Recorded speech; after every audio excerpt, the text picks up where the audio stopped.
నమస్తే అందరికీ. ముందుగా మీ అందరికీ భోగి శుభాకాంక్షలు. ఈరోజు మా పాపకైతే మొదటిసారిగా భోగిపల్లి పోసాము. ఏ విధంగా పోసామో చూపిస్తాను చూసేయండి.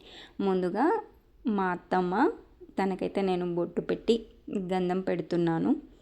తర్వాత తను కూడా నాకు అలాగే బొట్టు పెట్టి గంధం పెడుతున్నారనమాట. ముందుగా అన్నీ రెడీ చేసుకున్నాను. కుంకుమ, పసుపు, వచ్చిన వాళ్ళకి పసుపు కుంకుమ పెట్టాలి కదా, సో అలా కొన్ని గులాబీ రెక్కలు, బంతి రెక్కలు, చామంతి రెక్కలు తీసుకున్నాను. అలా అన్నీ రెడీ పెట్టుకొని స్టార్ట్ చేసామన్నమాట. ముందుగా అయితే అందులో అక్షంతలు వేస్తూ స్టార్ట్ చేసాము. ఏ శుభకార్యానికైనా అక్షంతలు చాలా ఇంపార్టెంట్ కదా.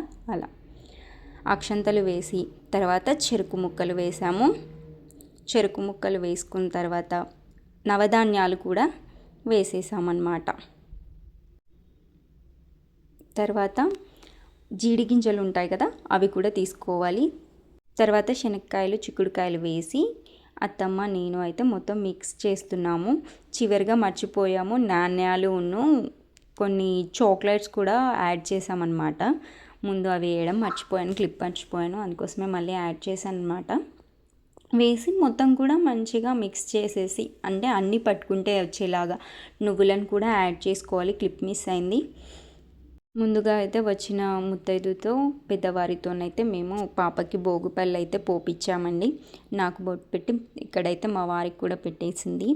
తర్వాత భోగిపళ్ళని పిరికిడితో తీసుకొని ఇలా 3 సార్లు ఇటు 3 సార్లు అటు తిప్పి అయితే 3 సార్లు అయితే పోసారు. అలా పోయడం వల్ల పిల్లలకి ఉన్న దిష్టి పోయి సంవత్సరం మొత్తం కూడా వాళ్ళు హ్యాపీగా ఉంటారని నమ్ముతారు. తనైతే మా అత్తయ్య కూడా అయితే అలానే 3 సార్లు చేశారు. పోసి అలా మా పాప అయితే చాలా ఏడుస్తుందండి. పాపం తను పడుకునే టైం అయింది, చాలా క్రాంకీగా ఉంది, చాలా ఏడ్చేస్తుంది. తర్వాత ఆంటీ వచ్చారు, తను కూడా పోసారు సేమ్ అలాగే. అయితే బొట్టు పెట్టేసి అందరికీ ముందుగా తనకైతే అలా పువ్వులు అవి పడుతూ ఉంటాయి కదా. తనైతే మొదటిసారి కాబట్టి భయపడిపోయింది, ఏదో చేస్తున్నారు నాకు అని. మా పాప అయితే చాలా భయపడి ఏడ్చేసింది అనమాట. ఎలాగో అలా ఫైనల్గా అయితే దాన్ని కంప్లీట్ చేసేసాం ప్రోగ్రామ్ని. వాళ్ళ డాడీ తనని డైవర్ట్ చేయడానికి అయితే మొబైల్ అయితే చూపిస్తున్నారు, అయినా తను డైవర్ట్ అయితే అస్సలు అవ్వలేదు. చాలా చిరాకు పడిపోయింది, చాలా ఏడ్చేస్తుంది పాపం తను. నా వల్ల అయితే అవ్వట్లేదు కంట్రోల్ చేయడం, ఎన్ని చేసినా అస్సలు కంట్రోల్ అవ్వట్లేదు తను. తర్వాత మా ఆంటీ అయితే వచ్చారు, తను కూడా వేశారు. మీరు కూడా మీ పిల్లలకి భోగిపళ్ళు పోసారా? పోస్తే ఏ విధంగా పోసారో కామెంట్ చేసేయండి. అంటే ఫస్ట్ టైం కాబట్టి మేమైతే అక్కడ ఇక్కడ కొంచెం సమాచారం సేకరించి అయితే పోసాము. మా అత్తయ్య వాళ్ళు అయితే ఎవరికి ఇంతవరకు వేయలేదని చెప్పారు. సో మా పాపకే ఫస్ట్ టైం కాబట్టి మేమైతే మా అత్తయ్య వాళ్ళ ఆంటీ వాళ్ళని అడిగి వేసామన్నమాట. మా పాప ఫస్ట్ నాతోటే వేయాలి అని అన్నాము, కానీ పెద్దవాళ్ళు ఉండగా తల్లి వేయరాదు అని చెప్పేసి అయితే ఫస్ట్ వాళ్ళు వేశారు. తర్వాత నేను వేసాను. మా పాప అయితే అస్సలు ఆగట్లేదు, నార్మల్గా అయితే మంచిగా కూర్చుంటుంది, కానీ అందరినీ చూసేసరికి భయపడిపోయింది చాలా.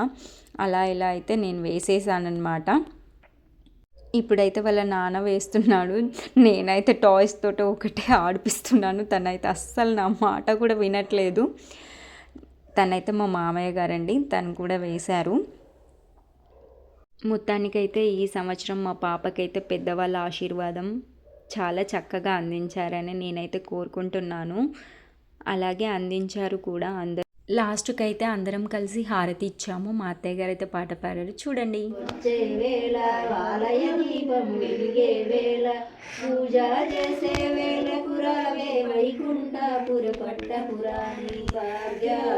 లక్ష్మీ రావమ్మ ఓయమ్మ లక్ష్మీ భాగ్య ధనలక్ష్మీ రావమ్మ